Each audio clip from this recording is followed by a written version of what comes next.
let's bring in Hao Hong now, Managing Partner and CIO at Lotus Asset Management. So, I mean, you've got kind of two themes. We can start China, we can start the Fed, but I think if there's sort of a broader narrative that investors are looking at, and I think specifically around this reporting, Kevin Hassett is firming up to be the Fed chair. There's maybe a little bit of concern. Is he going to be someone that's too close to Trump and you're going to see those market jitters once again? Well, I think everybody now sees that, whoever going to be the next chairman for the Fed, he is or she is going to cut interest rate immediately and also expand the balance sheet. And this is because, if you look at the repo market in the near term, right, so the repo rate is shooting above the Fed fund rate. So that means that, the repo market liquidity is very, very tight. So whoever gets to be the next chair, he will have to cut interest rate and also start re-expanding the balance sheet immediately. I guess it's the question then of how far along are we in the easing cycle, because yesterday we were talking about just the number of different projections we're getting from FOMC officials. Essentially, I think it was 11 different projections of where the neutral rate should be in the last time we had that survey back in September. So maybe, okay, yeah, one cut, December is pretty much done, but what about for 2026 then? Yeah, I think the market is looking for a couple of more cuts in the coming year.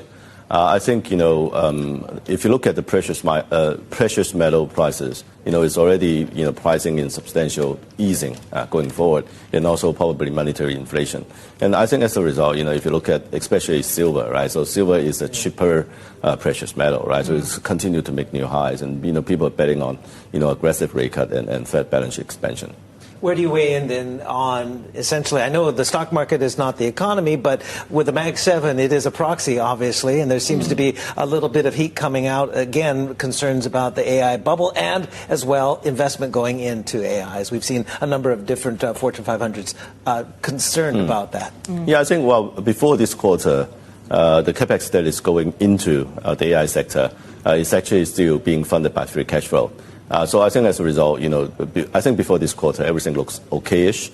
But I think getting into this part, where, you're actually extending credit and borrowing money to do your capex, then, there could be a cash flow problem going forward. And also, if you look at the valuation of the Mag 7, right, and many of the related stocks, they look really frothy. So I think, we are getting into a bubbling stage. But I think, at the last stage of the bubble is the part where you get most of the return. Where are tariffs going to play in the inflation story going into 2026? I think tariff, on one hand, tariff is going to suppress demand, because price has increased, especially essential items for many of the U.S. Americans. But I think, in general, I think the effect from the import taxes is going to be lifting pricing pressure for the U.S.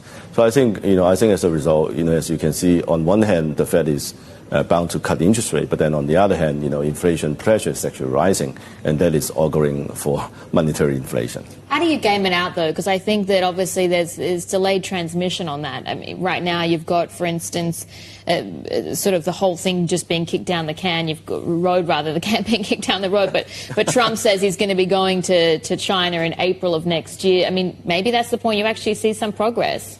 One should hope so, right? So I think, at the part where the economy is still not in the recession, and also, the price pressure is rising, but not like very substantial pressure on the economy, and then the Fed starts cutting interest rate. This is the part where riskiest actually outperform. So my next question is kind of pivoting as well into Asia, and that's the situation with the U.S. dollar. We're going to talk about the yuan a little bit later. That's right. That is inching stronger slightly towards the 7 handle. But what's your outlook, given all what's going to happen with the Fed and the interest rate cut environment? What's going to happen with the dollar?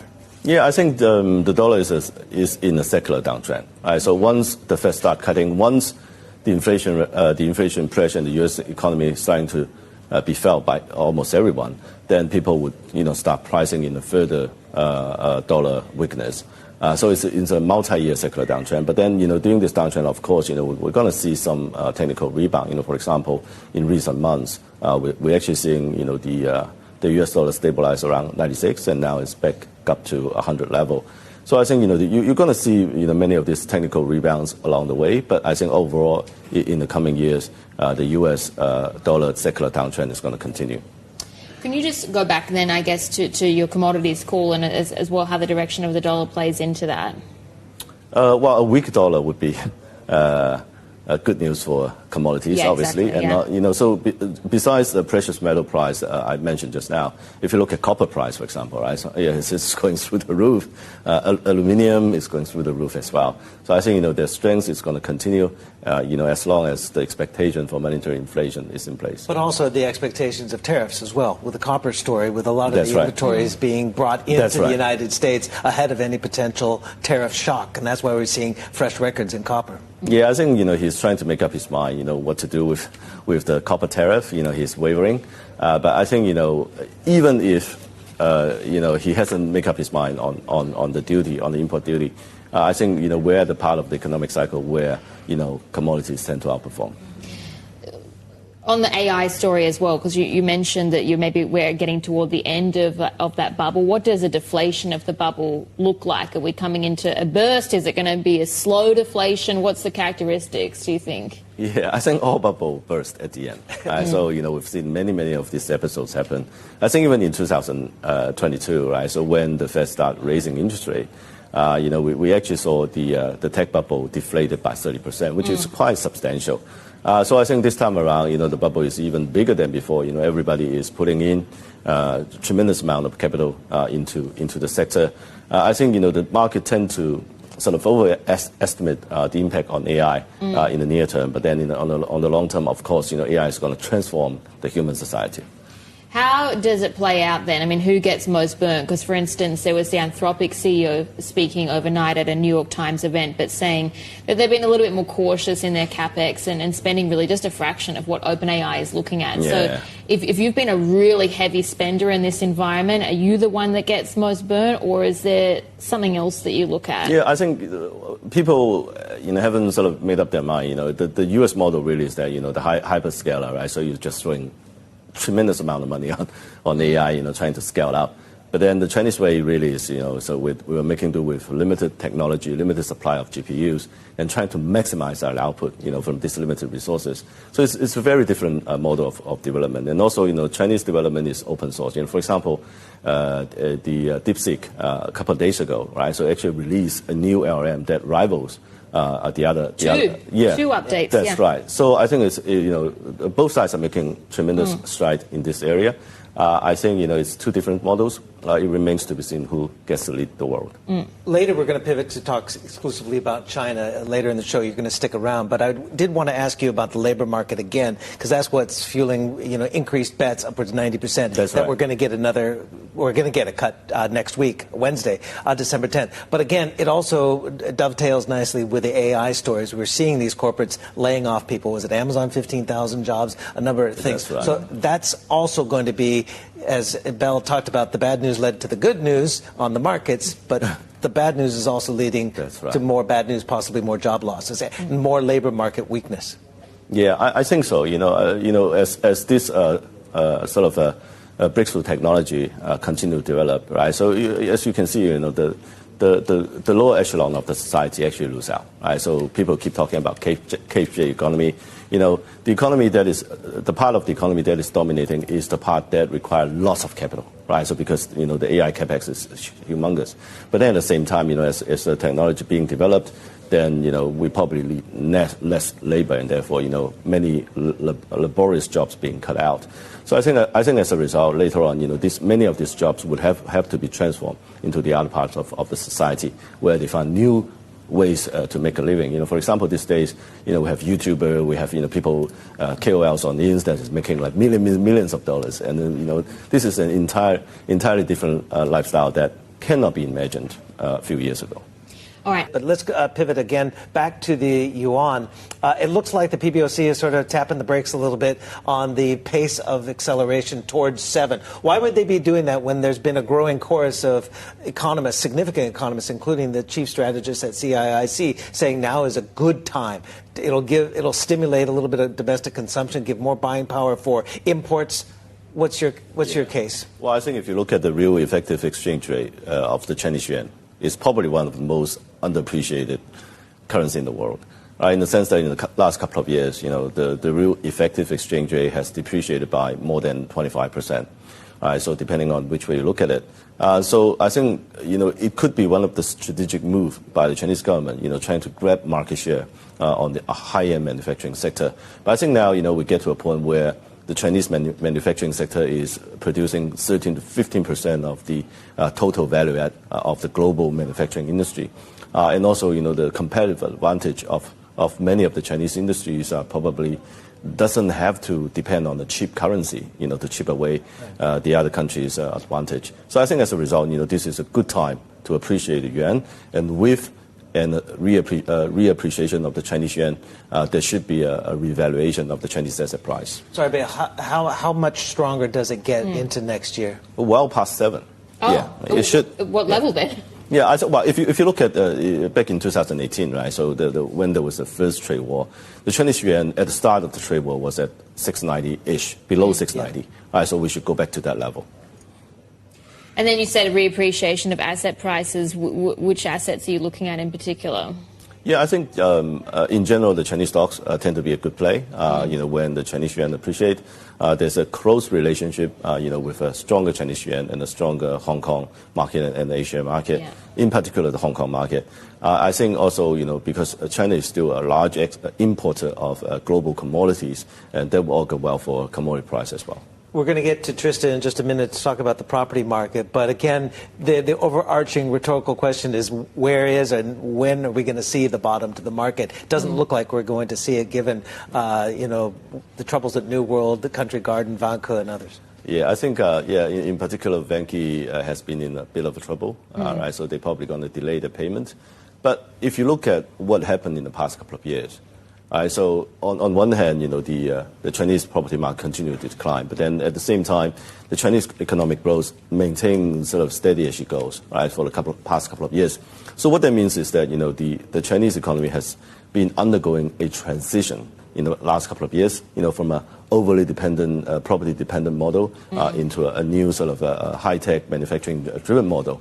And it is showing results. Otherwise, how could you explain, on one hand, the property-related data is so ugly, but then at the same time, the economy seems to be doing fine. Yeah, questions actually over the withholding of certain property data as well. And That's right. Yeah, that doesn't help confidence. Yeah, probably not. Yeah, but I think the investors can still pay to get access to it. Yeah.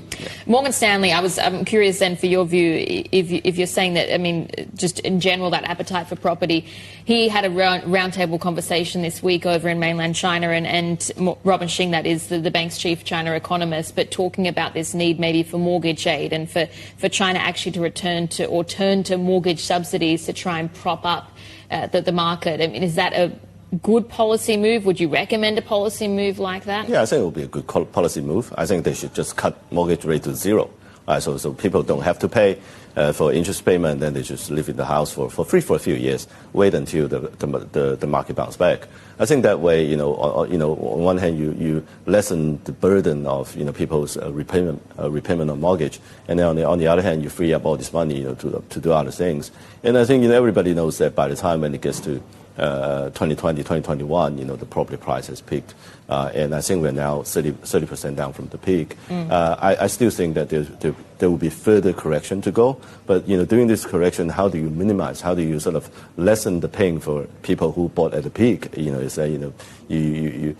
free up the mortgage payment for those people, and then, let them free up the money to do other things. I saw a statistic. I can't recall the number right now, but the number of households in China right now that are in negative equity, it's just hard to climb out from. We've seen that in Hong Kong in the down sectors as well. I mean, it's vicious as well. So it's a very difficult one to get out of. But I also, sort of adjacent story is the input cost for the property market. Can you guys bring back up the copper prices that are now the futures, the SFE on the copper? The numbers stood out to me because we did see the global rally in copper overnight to record levels, but up again another 2%. So we are seeing in Shanghai, the Shanghai futures. Well. So you're seeing, that's an input cost to property as well, isn't it? Yes. Property tend to be very sort of resource intensive, right, and then capital intensive too. I think, despite much efforts, trying to rescue the sector, there's still a substantial overhang that is ongoing in the market. And also, many of these developers who are now in trouble, they still have, thousands of projects being built in the market. So I think, in the near term, it's difficult to see an immediate solution to the sector. But then I think over the long term, things would get drawn out, interest rate would be cut, debt would be restructured, and many of the commercial banks may have to shelter, the cost of restructuring. You mentioned earlier about how Hong Kong stocks in particular can benefit from that yuan appreciation. And another factor, of course, is the Fed easing, again, that plays into the conversation. For your preference around A or H shares then for next year, what do you pick? I think I'll just buy them both. Well, look, this year the Hong Kong market rallied substantially, right? So there's the premium of A share to H share actually lessened this year to a historic low. So I think if history is a guide, then A share should do better than H share in the next year. But then at the same time, because A share is doing well, and also because we're going to see some earnings recovery, and also strong policy support for the economy because it's the first year of the 5-year plan, then Hong Kong, as a benchmark, shouldn't be doing too poorly either. Mm-hmm. All right, so we're already into December, so I guess I can have you put on your prognostication cap. What's going to be the dominant theme that we're going to be talking about through 2026 when it comes to the China market? I mean, with Central Economic Work Conference is going to be meeting, we're going to have the NPC to set sort of, kind of reconfirm what they've already done behind closed doors, and that's the next 5-year plan. So what's going to be 2026 dominant theme other than geopolitics as they kind of constantly remanage? Simmering in the background. Yeah. Well, I think, one of the dominant themes is that the technology development is going into a accelerated pace. So I think next year we're going to see a lot more stuff going on, breakthroughs in semiconductor sector, AI, large language model and all that, and robotic movements, for example. And then at the same time, we're going to hear a lot more on Chinese consumption. Right? So there will be policies, trying to help Chinese consumers to consume more, spend their money, more social security reform, that kind of stuff. And then I think lastly, we're probably going to talk about more on, how best to resolve the property situation, because it's a situation that has been going on for years. Because more consumption doesn't mean buying property. No, buying stocks maybe. Then, just on that tech story as well, what is the theme then that you watch in particular? Because I think that Chinese tech companies you've obviously got those e-commerce wars that are ongoing, affecting some of them. But the other story as well is around low monetization rates for the cloud companies like Alibaba on that side. Is it more the story that you watch with increasing adoption and driving better profit margins, for instance? What is the actual tech theme? I think, many of the companies are still spending a lot of money, right? So, but if you look at the development of Alibaba, right? So recently it has made a lot of breakthrough in AI, and also, it's already the second largest cloud computing company in the world. Many people didn't know that. And so I think next year, just now you mentioned that China is going to stop using the H100, H200 chips, with the GPUs, if they're allowed to buy them. And the Chinese government is very determined to build its own chip. I think it's making some progress, not yet catching up the U.S. pace, but there are progresses that is being made in China. I think next year is going to accelerate, because there will be a lot more capex going into this sector, and that's why if you look at the semiconductor companies, they're doing exceedingly well this year. Yeah, and I think one of the things that China has as well is really a finger in many parts of the semiconductor ecosystem as well, from the designers, foundries, material suppliers. That's right. Yeah. All right, Hao Hong, thank you very much for joining us.